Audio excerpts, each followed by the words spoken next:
Saludos compañeros de Macroeconomía 3, continuamos con el avance de la materia y lo que vamos a hacer ahora es dar continuidad a lo que habíamos estado viendo con respecto a la restricción de presupuesto intertemporal.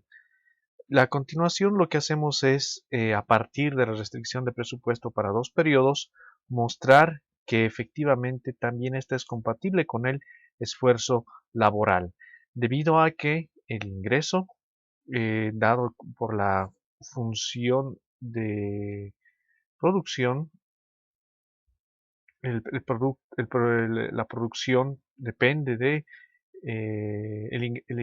depende de una función dada por el trabajo. De esta forma, la producción depende del trabajo y el ingreso precisamente depende de la producción. Entonces, podemos reemplazar eso en la restricción de presupuesto y encontramos que efectivamente la producción es la que también se puede incorporar en la restricción intertemporal para dos periodos. De tal forma que se aumenta en este caso el ingreso con la cantidad de trabajo dada, aumentan los fondos reales y así aumenta el consumo. Aquí surge una pregunta, ¿cómo es que puede aumentar la producción sin aumentar la cantidad de trabajo? Son dos aspectos que pueden contribuir. Son, por ejemplo, un, eh, una mejora en la técnica, es decir, una mejora en la tecnología que hace que se pueda producir más con los mismos insumos, o el descubrimiento de recursos naturales que haga que efectivamente se pueda producir más. Eh, como referencia, ya hemos mencionado que esto se explica mediante la teoría del crecimiento económico. Ahora, como ha aumentado el ingreso, esto significa que aumenta la riqueza, aumenta la disponibilidad total de activos. Por lo tanto, para un mismo trabajo, cuando aumenta el ingreso, se puede disfrutar del mismo ingreso con menos trabajo. Por lo tanto, aumenta el ocio, es decir, que se trabaja menos y disminuye el esfuerzo laboral. ¿Qué pasa con respecto a la tasa de interés?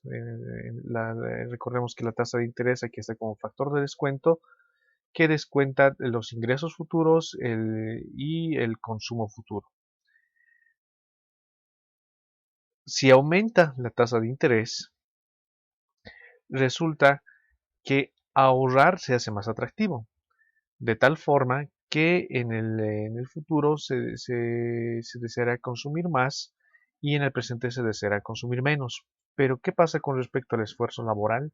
Si ahorrar es atractivo, se deseará tener la mayor cantidad de recursos posibles en el periodo 1 para ahorrarlos y de esa forma tener un mayor consumo en el futuro.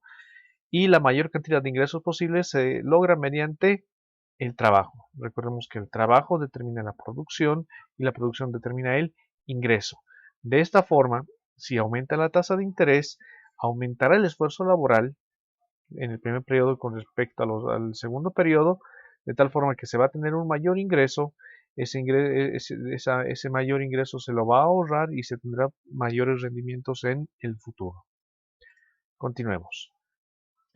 Podemos extender este razonamiento para muchos periodos, que hay que notar que ahora estamos ante una restricción de presupuesto de dos periodos en la cual se tiene el valor de la producción en el primer periodo, el valor de la producción en el segundo periodo descontada, y tenemos al valor del consumo en el primer periodo, el valor del consumo en el segundo periodo descontada correspondientemente con el factor de descuento 1 más R.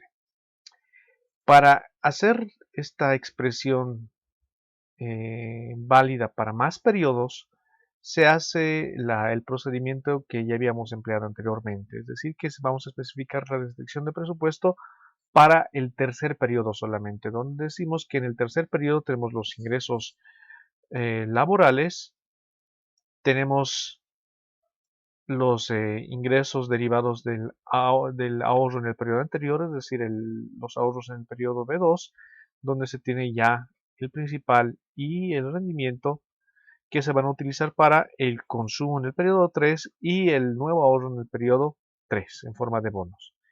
Lo que se va a hacer es ahora despejar B2 en esta restricción del tercer periodo y se la va a reemplazar en la restricción original.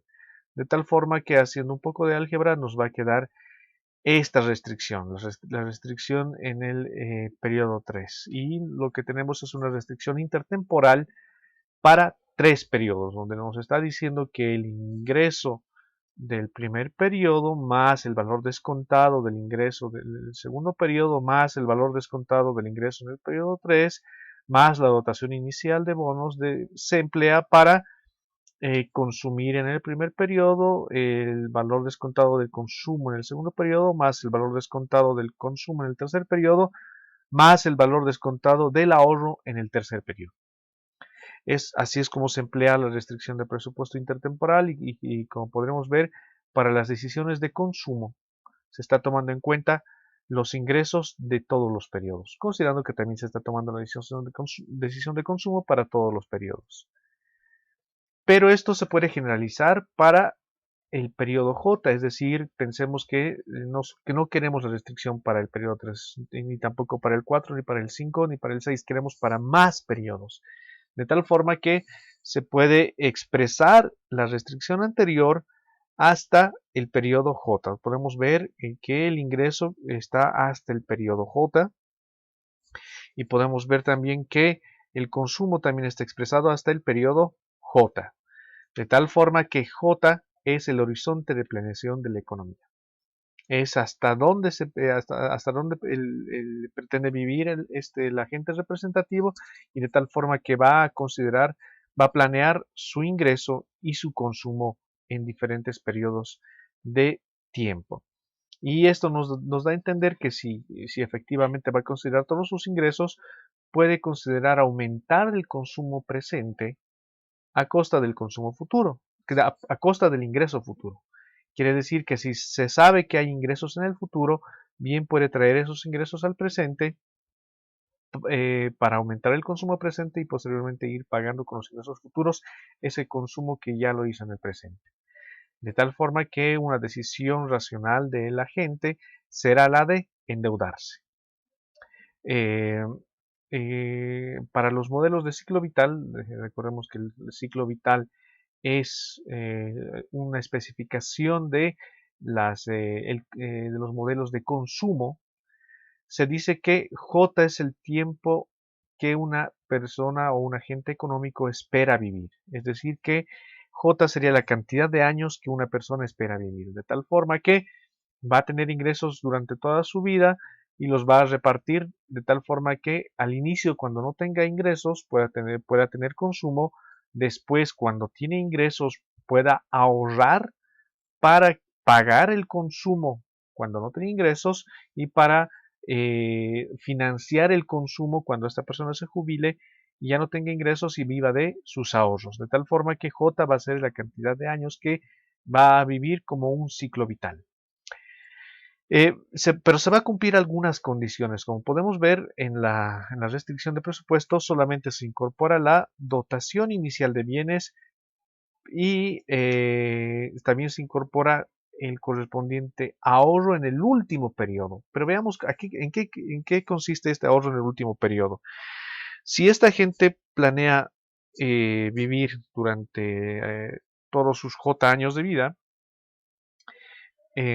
resulta que a fin de su vida no dejará más activos. Es decir, que todos los activos que acumula los va a utilizar mientras viva. De tal forma que en el último periodo no deberá tener más activos. De tal forma que el ahorro del último periodo es igual a 0. Al mismo tiempo, se debe especificar que si no se acumulan más activos, también no se debe deber más activos. Quiere decir que las deudas deben estar totalmente liquidadas, de tal forma que en el último periodo las deudas deben ser menores a 0. Quiere decir que no hay deudas. Esto con respecto al criterio del ciclo vital, pero también se puede extender este criterio bajo la premisa de que este agente económico se preocupa por no solamente su propio periodo de vida, sino también se preocupa por el periodo de vida de sus hijos y de sus nietos y de sus bisnietos, de tal forma que el horizonte de planeación efectivo de un agente económico puede extrapolarse hacia el infinito. De tal forma que en un horizonte de planeación infinito, quiere decir que en la cual no haya un periodo J de vencimiento, sino simplemente que J es igual a infinito, quiere decir que se va a considerar todos los ingresos hacia el infinito y todo el consumo hacia el infinito. La única diferencia es que ya no tenemos el último periodo J, solamente tenemos los correspondientes valores actuales o valores presentes de el ingreso y de el consumo. De tal forma que los agentes económicos siempre van a considerar el valor presente de sus ingresos y del consumo. Pero acaba de notar que eso está, como dijimos hace un momento, en términos de valor. Quiere decir que es el valor del ingreso en cada periodo y el valor del gasto en consumo para cada periodo. Cuando decimos valor del ingreso, estamos diciendo que está expresado en pesos, está expresado en términos monetarios. El consumo también está expresado en términos monetarios, pero lo que nos interesa es expresarlo en términos de poder adquisitivo, es decir, en términos reales. Y para hacer eso, lo que se hace es dividir la restricción presupuestaria para un horizonte temporal infinito entre P y obtenemos la restricción de presupuesto para una economía de horizonte temporal infinito en términos reales, donde observamos que el valor actual del ingreso real, que es todo lo que se está resaltando, recordemos que el ingreso es por venta de bienes, más el valor actual del ingreso por stock inicial de bonos, es decir, los bonos con los que se nace, debe igualar al valor actual del gasto real de consumo, que viene dado por el consumo en cada periodo consecutivo.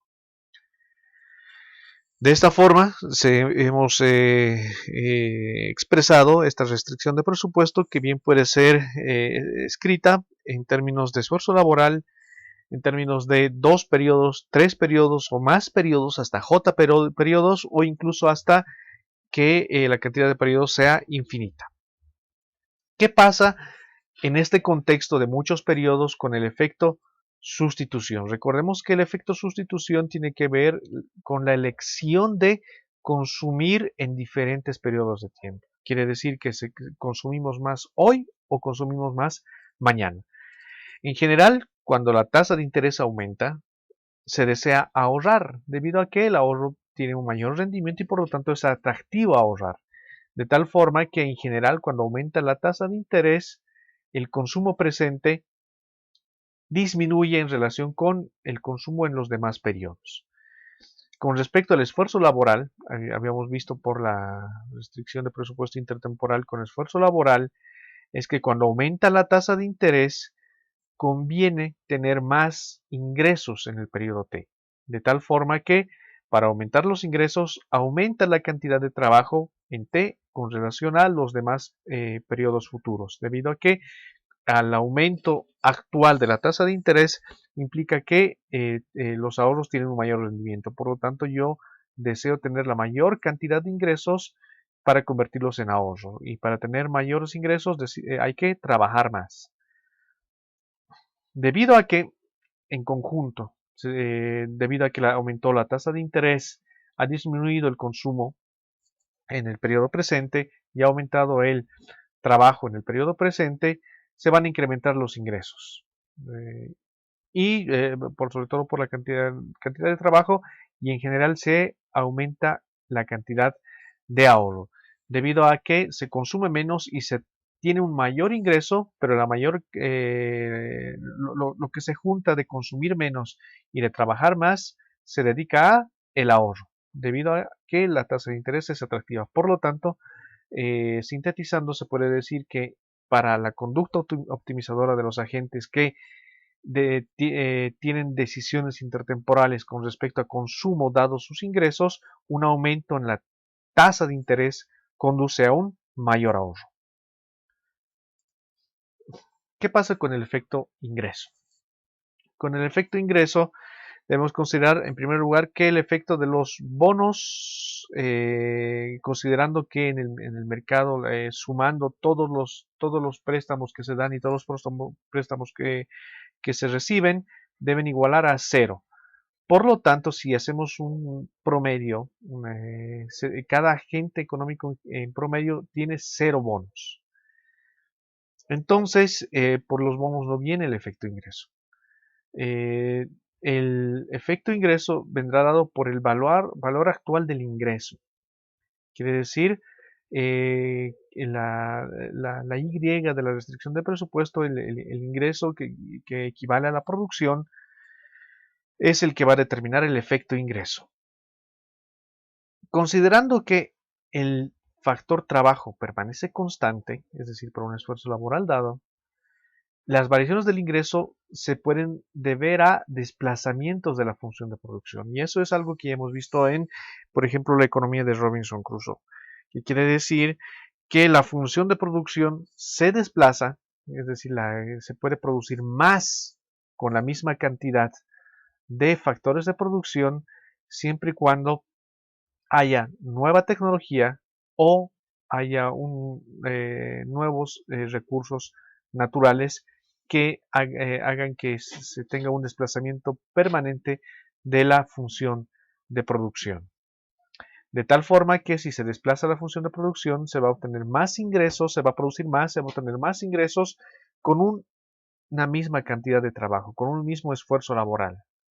Con el mismo trabajo se va a recibir más ingresos, de tal forma que como es un aumento permanente, aumenta los ingresos en el periodo 1, en el periodo 2, en el periodo 3, en el periodo 4, hasta J o hasta que sea infinito, de tal forma que el valor actual de los ingresos aumenta y como aumenta el valor actual de todos los ingresos, también aumenta el consumo para todos los periodos. Entonces, en general,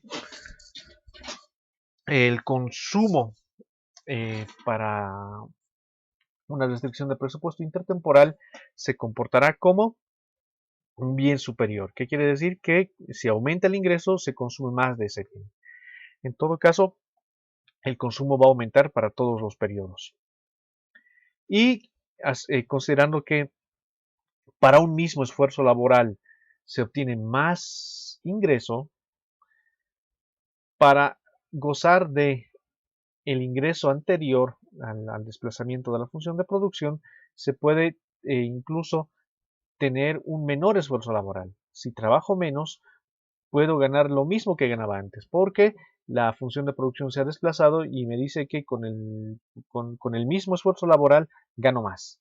Pero si incluso trabajo menos, puedo lograr el mismo ingreso que tenía antes, de tal forma que hará que un aumento en la riqueza haga disminuir el esfuerzo laboral.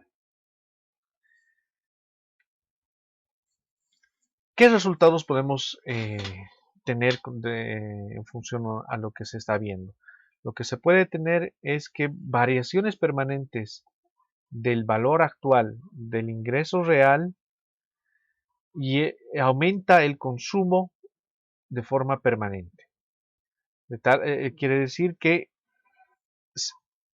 para que aumente el consumo, debe aumentar no solamente en un periodo el ingreso. Es decir, el consumo, un agente racional no responderá si el ingreso aumenta transitoriamente. Imagínense una persona promedio que recibe un salario que aproximadamente va a ser su ingreso de su ciclo vital. Si por algún motivo en un periodo logra tener un bono de productividad, un bono significativo, no significa que en todos los demás periodos va a obtener ese mismo bono y que va a aumentar permanentemente su ingreso. De tal forma que eso no aplicaría, sino que cuando hay un aumento permanente, es decir, para todos los periodos, para el primer periodo, el segundo, para todos los periodos, recién es que el consumo responde aumentando en la misma forma. Cuando hay un aumento permanente en el ingreso, también esto significa un aumento permanente en el consumo. ¿Y cómo puede haber un aumento permanente en el ingreso? Habíamos mencionado con un desplazamiento de la función de producción. Mejor tecnología y recursos naturales pueden hacer que se traduzcan en mayores ingresos. ¿Y qué pasa ante variaciones transitorias? Es decir, en el caso, por ejemplo, de este asalariado que recibe un bono. Resulta que este asalariado no se va a emocionar, no va a pensar que va a ser, que va a tener un ingreso permanente durante todos los periodos, de tal forma que va a efectivamente considerar que ese aumento en su ingreso es temporal y no va a cambiar su patrón de consumo. El consumo va a ser el mismo y lo que va a hacer es aumentar el ahorro en ese periodo, solamente en ese periodo, de tal forma que el ingreso extraordinario, el ingreso transitorio, se convierte en ahorro y el consumo sigue su patrón de la misma forma.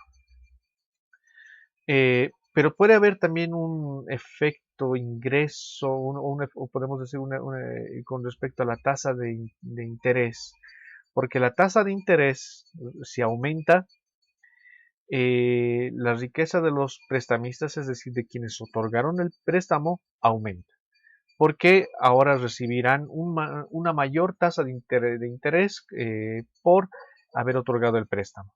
Y la riqueza va a disminuir con respecto a los prestatarios, es decir, a quienes deben, a quienes están con la carga de la deuda, debido a que con un aumento en la tasa de interés significa que si no ha habido una cláusula, es decir, que la tasa de interés vigente es la de mercado, van a ver que sus deudas se incrementaron, porque tienen que pagar una mayor tasa de interés. Por ejemplo, esto lo podemos apreciar en el caso de aquellas hipotecas que están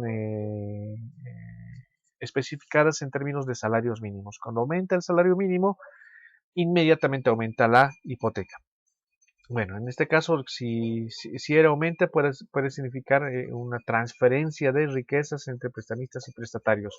Pero considerando que la magnitud de los prestamistas y prestatarios es la misma, quiere decir que todo lo que se otorga es igual a todo lo que se recibe, en el agrado es igual a cero y por lo tanto la tasa de interés, el efecto que puede generar la tasa de interés en la riqueza, se anula inmediatamente en el agregado. También podemos hablar sobre mejoras transitorias en la productividad. ¿Qué implica esto? Quiere decir que se tiene un salto transitorio en, por ejemplo, la función de producción. La función de producción se desplaza hacia arriba, es decir, con lo mismo se puede producir más, pero resulta que esto puede ser temporal. Quiere decir que temporalmente la función de producción se desplaza hacia arriba, con la misma cantidad de trabajo ahora se puede producir más, por lo tanto se tiene un ingreso mayor, pero considerando que es transitorio, esto no va a significar un mayor consumo, sino esto va a significar simplemente un aumento en el ahorro y como los agentes son racionales y efectivamente identifican este incremento transitorio y en vez de consumir más deciden simplemente ahorrar. ¿En qué caso se puede dar un aumento transitorio en la productividad? Por ejemplo, un buen año para las cosechas. Resulta que hay un año que es favorable para las cosechas, hace de las lluvias necesarias, no más ni menos, el tiempo necesario, de tal forma que la producción agrícola es óptima y se logra producir la cantidad óptima de producción. Pero no siempre esto sucede así, resulta que hay periodos de sequía, hay periodos de inundaciones, de tal forma que es de esperar que haya ciertas pérdidas en el transcurso de las cosechas regulares, de tal forma que un año que sea muy favorable lo podemos entender como un año en el cual la productividad mejora, pero es una situación transitoria. Pasemos ahora al modelo básico de vaciado de mercado. El modelo básico de vaciado de mercado tiene que ver con el resumen de todo lo que hemos estado haciendo hasta este momento. Quiere decir que vamos a considerar todos los mercados que hemos desarrollado y va a tener un resultado interesante, tal vez es un resultado que ya lo habían dado como por hecho desde que comenzaron a estudiar economía. En primer lugar, se deben cumplir ciertas condiciones de consistencia agregada. Y son condiciones las cuales hemos estado cumpliendo en el desarrollo de estos modelos. Y es que El uso de la producción es el consumo. Quiere decir que en el agregado, es decir, en una macroeconomía, en una economía en su conjunto, se cumple que el consumo es igual a todo lo que se produce. Entonces, todo lo que se produce debe convertirse en consumo para un país. Esto es con respecto al mercado de bienes. Entonces, el mercado de bienes implicará que la oferta es igual a la demanda. Para el mercado de bonos, se sabe que los préstamos otorgados son exactamente iguales a los préstamos solicitados, de tal forma que en el agregado la cantidad de bonos es igual a cero, porque se eliminan tanto los préstamos otorgados como los solicitados. Y se va a tener que el dinero, las tenencias de dinero, el circulante, no varían en el tiempo. Por lo tanto, la cantidad inicial de dinero va a ser igual a la cantidad de dinero para todos los periodos. Podemos decir que estas son las condiciones de consistencia agregada que se deben cumplir. De tal forma que lo que se desea, dadas estas condiciones, es garantizar que la oferta y la demanda del mercado de bienes sea iguales, es decir, que se cumpla que la oferta sea igual a la demanda, al mismo tiempo que el mercado de crédito, es decir, que los bonos en el agregado debe ser igual a cero, implicará que el mercado de crédito está en equilibrio. Y al mismo tiempo que si estamos considerando una cantidad de dinero constante para todos los periodos, debe ser compatible con las decisiones individuales. Quiere decir que las demandas de dinero individuales sumadas en su conjunto deben igualar a la demanda total de dinero, a la demanda de dinero de toda una economía. Y para que todo esto pueda funcionar, los precios P de los bienes y los precios y el precio R del mercado de crédito se van a ajustar para garantizar precisamente la igualdad en la oferta y demanda de bienes y que el mercado de crédito esté en equilibrio. De tal forma que se va a garantizar este equilibrio, pero que tiene una característica, es un equilibrio macroeconómico, porque se va a cumplir para todos los agentes de la economía, de tal forma que si consideramos la suma de todas las decisiones individuales, se va a cumplir que todo lo que se produce se consume, que el mercado de crédito es igual a cero y que la demanda de dinero, las demandas de dinero individuales son iguales a la demanda de dinero total y esta es constante para todos los periodos. De tal forma que con estas condiciones se logra el vaciado de mercado. Quiere decir que en el mercado de bienes todos los agentes compran y venden al precio vigente y en el mercado de crédito todos los agentes prestan o piden prestado a la tasa de interés vigente. Entonces se cumple el vaciado de mercado. Cabe hacer notar que las variables que van a garantizar esto son el precio de los bienes y la tasa de interés. Y estos vienen determinados por las elecciones individuales. Las elecciones individuales de cada agente, considerando que cada agente es racional, van a determinar que en el agregado las elecciones de todos los agentes también cumplen esa condición de racionalidad. Por lo tanto, que la suma de las decisiones individuales racionales hace que la conducta en su conjunto de los agentes también sea racional. Como resultado, el mercado se vacía. De esta forma, cuando los agentes económicos individuales actúan racionalmente y en su conjunto esta racionalidad se refleja en que el mercado se vacía, es decir, que las decisiones son compatibles, se tiene que el mercado asigne eficientemente los recursos. ¿Y qué va a significar la eficiencia del mercado? Resulta que la eficiencia es tan buena que no puede haber una solución mejor a la solución que ofrece el mercado. Quiere decir que la asignación de recursos que ofrece el mercado es la mejor posible. No hay otra mejor posible, porque de haber otra mejor posible no sería eficiente. Y al mismo tiempo se garantizará que todos los intercambios que se realizan tanto en el mercado de bienes como en el mercado de crédito son mutuamente ventajosos en función a los requerimientos de cada agente económico. De tal forma que en su conjunto todos los mercados se van a vaciar. ¿Y qué implica que los mercados se vacíen? Implican que todos los mercados al mismo tiempo logran llegar a el equilibrio. ¿Y qué entendemos por el equilibrio? Equilibrio es aquella situación la cual no hay incentivos para cambiar. Es decir, aquella situación en la cual la oferta es consistente con la demanda, pues no hay el incentivo para decir que la demanda sea mayor, que haya insatisfacción de los consumidores o que la oferta sea mayor, que los productores se quedan con su producto. De tal forma que equilibrio significa aquella situación en la cual no se desea cambiar en la situación en que se está. Entonces, el vaciado de mercado implicará que todos los mercados llegan a su equilibrio. Y ese equilibrio implicará eficiencia económica. La ley de Balzas se va a partir de las decisiones de un agente económico individual. Podemos decir un hogar o un agente económico representativo que va a tener el precio de los bienes y la tasa de interés como dados. Considerando que Y, cabe anotar que Y es minúscula, es decir, estamos hablando de un agente económico individual, son los bienes que produce y ofrece en el periodo 1. C1 es la cantidad de bienes que demanda este agente económico individual.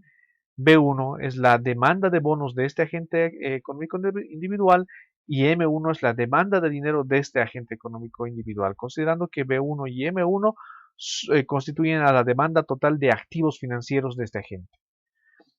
Considerando que también se parte de una dotación inicial de bonos y dinero, se va a tener que la restricción de presupuesto en términos reales de este agente representativo viene dada por la siguiente expresión, donde nos dice precisamente que tiene sus ingresos por producción, tiene su dotación inicial de bonos en términos reales, por eso está dividido entre P, y tiene la dotación inicial de dinero, también en términos reales, lo cual lo utiliza para consumir, para ahorrar y para tener su nuevo saldo en términos de dinero.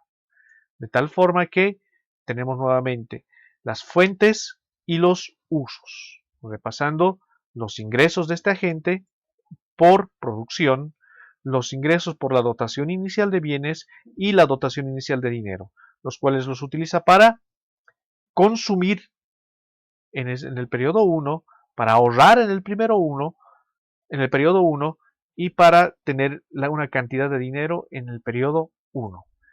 Y si esta conducta, como hemos mencionado, es consistente para todos los agentes de la economía, bien podemos agregar para toda la economía. Es decir, si esta es la conducta de un agente económico racional, podemos considerar que es la misma conducta de todos los agentes económicos.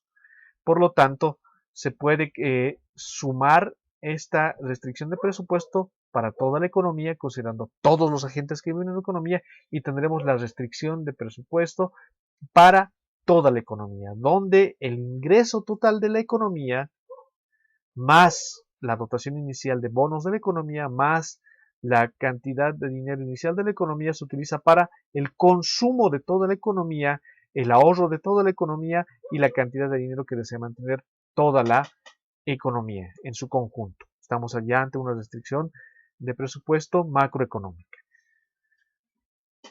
Pero debemos considerar que en el agregado los bonos deben ser cero. Y considerando eso, considerando que en el agregado los bonos deben ser iguales a 0, es decir, que esta parte se hace 0, y reordenando la restricción de toda la economía, esto lo pueden hacer a modo de ejercicio en sus cuadernos, se puede encontrar la siguiente expresión. Y esta expresión nos está mostrando que efectivamente se está cumpliendo las condiciones de consistencia agregada, en el sentido de que las demandas totales se igualan a las ofertas totales. Quiere decir que la demanda de consumo menos todo lo que se produce debe ser igual a 0. Es decir, que exactamente el consumo igual a la producción. La siguiente condición, los préstamos otorgados igualan a los recibidos. Quiere decir que en el agregado, los bonos totales mantenidos deben ser iguales a 0. Y la siguiente condición, que el dinero en circulación es constante. Quiere decir que la cantidad de dinero en el periodo 1 y la cantidad de dinero en el periodo 0 deben ser exactamente iguales. Por lo tanto, si estas cantidades son iguales, por ejemplo, 1 menos 1 es igual a 0. Entonces deben ser iguales a 0. Entonces aquí en esta ecuación tenemos que se cumplen las condiciones de consistencia agregada. Quiere decir que el mercado de bienes se vacía, el mercado de crédito se vacía y las tenencias de dinero son las deseadas para todos los agentes de la economía. Por lo tanto, hay equilibrio en cada uno de estos mercados. Ahora enunciemos la ley de Walras. La ley de Walras nos dice que, dadas todas estas condiciones de consistencia agregada, si solamente se cumplieran dos condiciones, es decir, si consideramos que solamente se cumple el equilibrio en el mercado de bienes y el equilibrio en el mercado de crédito, de inmediato podemos inferir que se cumple el equilibrio en el mercado de dinero. O dicho de otra forma, si se cumple el equilibrio en el mercado de crédito y se cumple el equilibrio en el mercado de dinero, el mercado de bienes en automático también debe estar en equilibrio. Es decir, si lo que está entre paréntesis en el mercado de crédito es 0 y lo que está entre paréntesis para las tenencias de dinero es igual a 0, 0 más 0 es 0. Por lo tanto, el mercado de bienes debe ser igual a 0. Entonces, esa es la ley de Walras. Si todos los mercados de la economía menos uno están en equilibrio, se puede inferir que el último mercado también estará en equilibrio. Esa es la ley de Walras. Esta es una ley que especificará el equilibrio general de una economía. El equilibrio general implica que todos los mercados en la economía están en equilibrio al mismo tiempo. Entonces la ley de Walras garantiza el equilibrio general de todos los mercados de la economía. Entonces, nuevamente repitiendo, simplemente para consolidar, si falta un solo mercado el cual no podemos determinar si está en equilibrio o no equilibrio, por la ley de Walras inmediatamente podemos pensar que está en equilibrio. Porque si todos los demás mercados están en equilibrio, el último también debería estar en equilibrio. Esa es la ley de Walras. Y quedamos en esta parte para abordar en la siguiente sesión de forma más ampliada el vaciado de mercados y la representación formal de la ley de Walras. Para eso me interesará que vayan repasando los teoremas del bienestar. El primer teorema del bienestar y el segundo teorema del bienestar que lo estudiaron en microeconomía. Sin más que decir, nos encontramos en una siguiente sesión. Hasta luego.